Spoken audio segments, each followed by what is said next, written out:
Ka-cooking, mag-seafoods naman tayo ngayon. Ayan, pinakuluan ko na yung pusit, hipon, mais, crab, sa katahong. Ayan, gigisa tayo ng ating seafoods. Yan, ilagay na natin yung ating butter muna. So, yan, at kunaw na yung ating, yung ating butter. Lalagyan na natin yung bawang. Dami na. Yan yung sus mga ka-cooking. Ilalagay na natin tong crabs.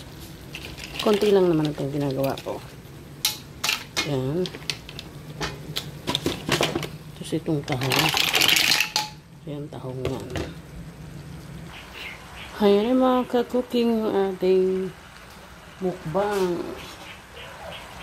seafoods. Ayan. Kita nyo naman.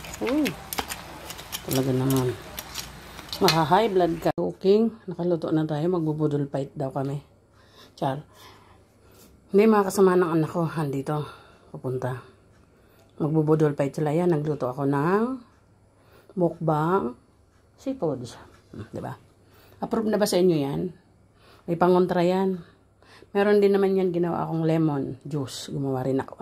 Para hindi sila ma-high blood. Diba, mga ka-cooking?